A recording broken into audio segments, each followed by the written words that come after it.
Hello everybody, welcome back to the channel. So in today's video, we are going to be talking about the match between Barcelona and Atalanta. Barcelona did not get the best possible result, like we wanted to win 3-0 or 4-0, but it ended up in a 2-2 tie, unfortunately, and that meant that Barcelona ended up in second place. We could have been in first because Liverpool did lose against PSV with a red card, by the way, a red card, and they lost 3-2. So if only Barcelona were to have won this game, we probably would have gone into first place.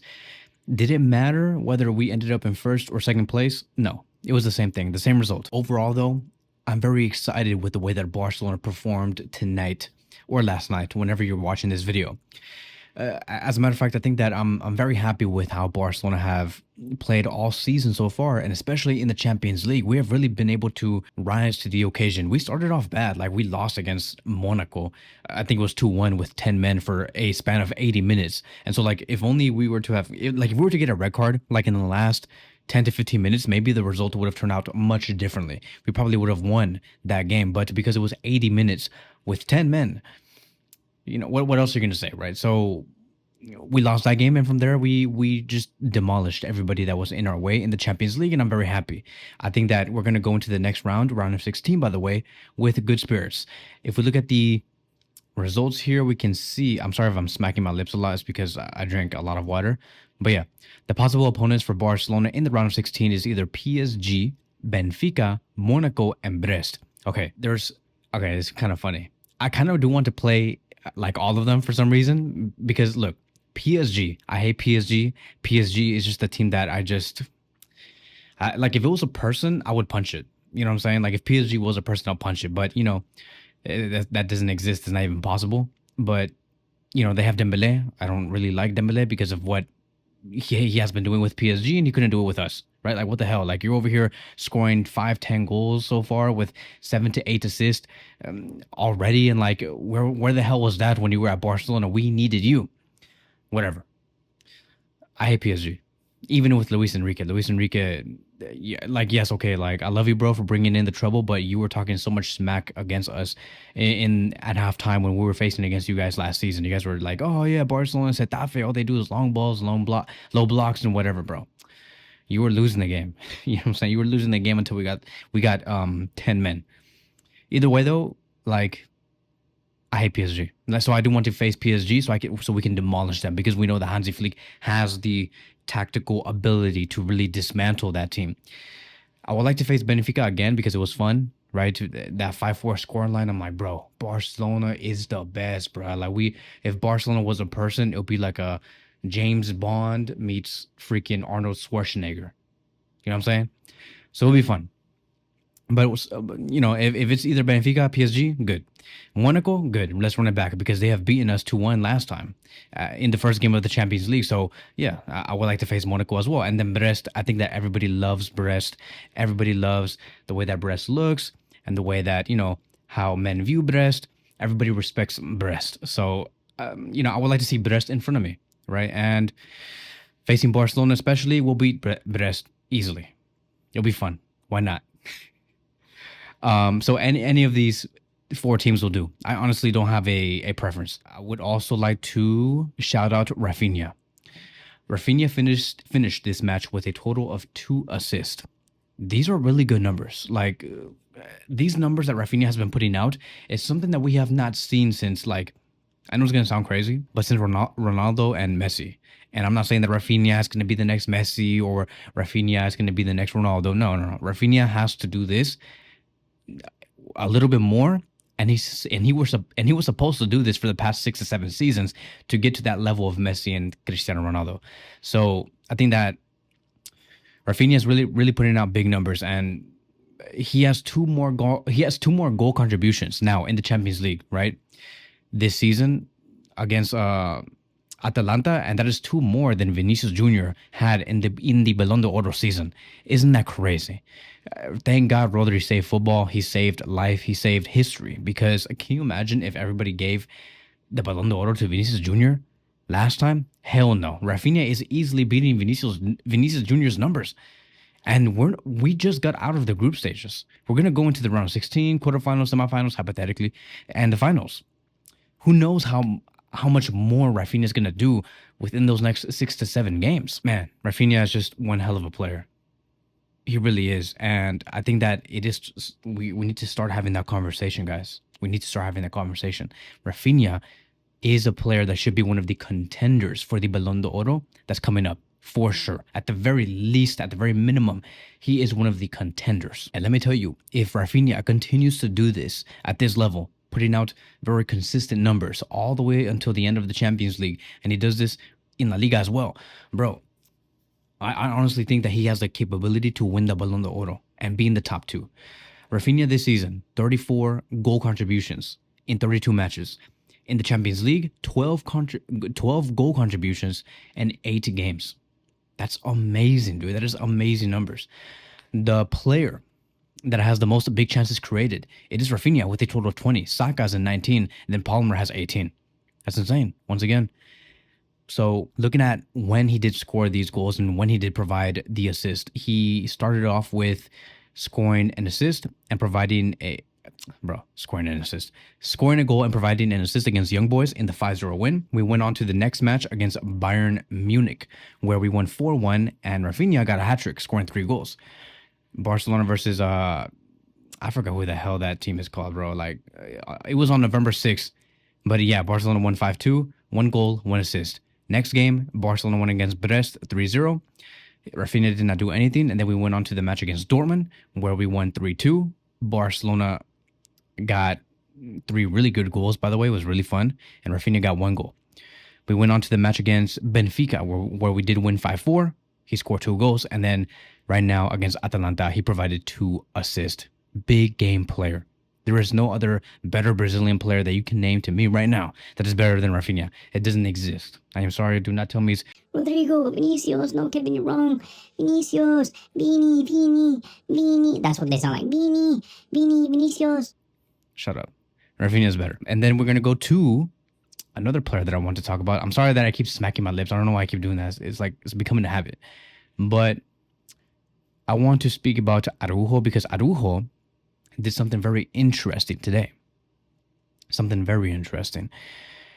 We all came with the agenda, or I'm going to just say me, because I don't know what you guys have been thinking and have been talking about it. But with me, like my whole agenda has been that I kind of do have tensions with Araujo because he agreed to have a release clause with Barcelona that would be 65 million euros. It's an easy exit.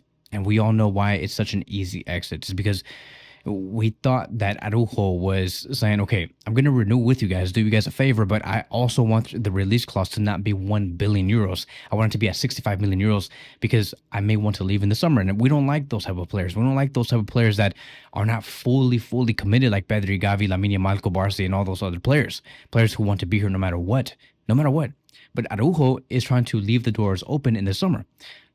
That freaking hurts as a Barcelona fan, bro, because like Araujo is to me, I see him as like a player that should be our center back for the next 10 years. And you're telling me at the age of 25 years old, you want to leave? You're not even at the prime of your career. Usually, like center backs, like in general, in the world of football, they reach the prime of their careers between the age of 27 to 31. I mean, like, look at Inigo Martinez. Inigo Martinez is playing the best football of his life, and he's 32 years old, or 33. Araujo is 25. I'm 2 years older than Araujo. And I feel like I want to go whoop some ass. I'm young. Araujo is young. I know he feels like a monster right now. Araujo should not be going anywhere but to stay at Barcelona. So that's why it pissed me off. I'm like, you mother, you know what I'm saying? But Araujo came out with a very big statement today. First of all, he scored one of the goals against Atalanta. And when he scored one of the goals against Atalanta, he went on to the fans and he pointed at the Barcelona crest and he said, right here, I am staying right here. This is the badge. This is what I love. And I'm like, so you're telling me that you want to stay, but you want to have a release clause of 65 million euros when it could have been 1 billion? What was the whole point? And then Araujo, after the game, he said this: I'm happy in general and also happy with the renewal. Everyone knows what I give to this club. I've given everything I had since the first minute, and I think this renewal is a reward for that. Honestly, I don't know what was said, but I've been here at Barcelona for a very long time.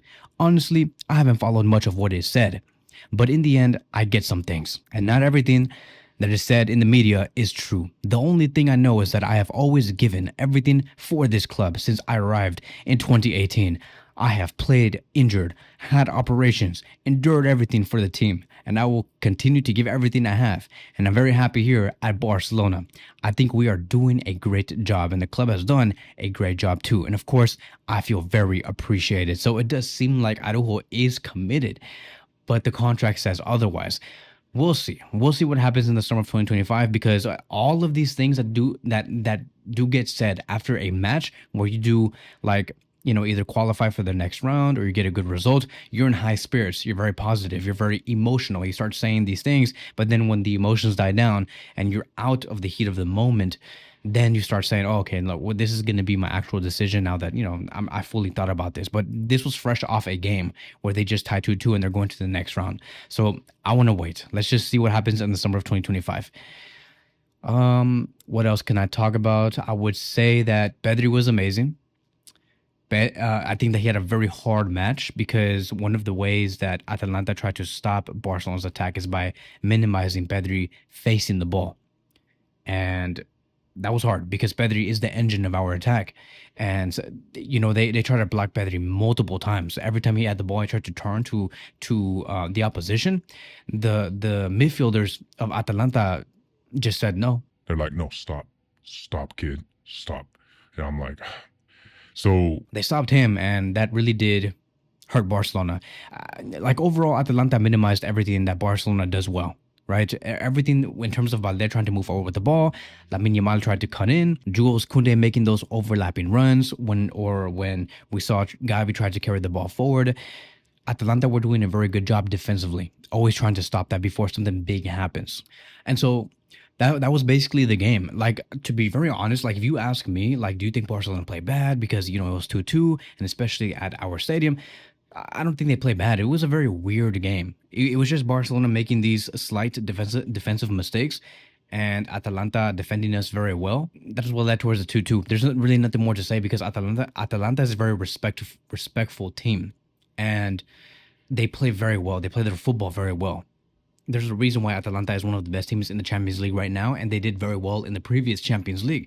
It's because they're a good team and they wanted to play their football, and I respect that. So there's really nothing more to say here. Barcelona did not play bad football, or we did not have any underperformances besides Lewandowski, because he missed a few chances over and over again, even though he's, you know what I'm saying? And so I am happy overall.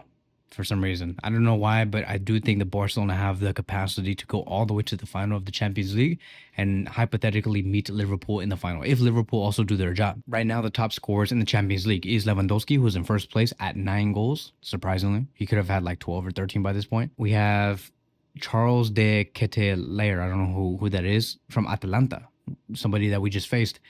Top assist player right now with a total of 5. And then in terms of total goal contributions, Raphinha is in first place with a total of 12, which makes the most sense. It's funny because if you look at the top goal scoring players right now, Lewandowski is in first. We have another guy named Sergio from Dortmund. Raphinha is in third place. Vinicius is in fourth. Fifth is Griezmann. Julian Alvarez is in sixth.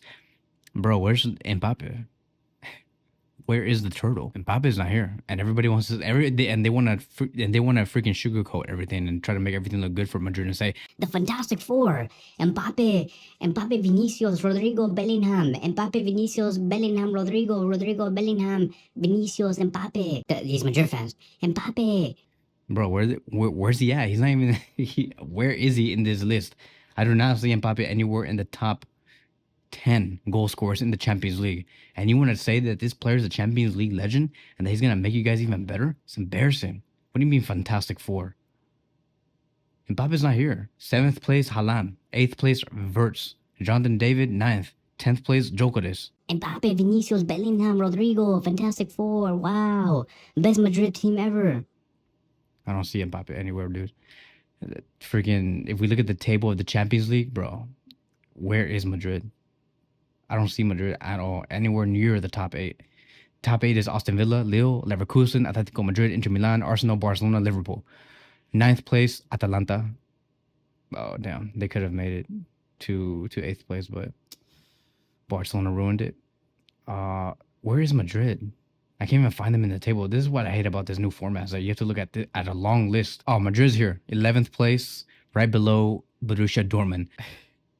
This team freaking sucks, bro. Madrid, yeah, Madrid, 11th place, Bayern Munich 12th, AC Milan 13th. Man City barely made it, bro. If they were to have lost that game, they would have never made it. Man City 22nd place. Thank God. Bro, you know what's crazy? Madrid 2 weeks ago were in the places of PSG, Benfica, Monaco, and Brest. So there was a moment where Barcelona could have faced Madrid in the round of 16, but it's not going to happen because they rised to the top, but not too high. Ha. 11th place. But that is it. That is going to be wrapping up today's video. Thank you guys so much for watching, and I will see you guys in the next one.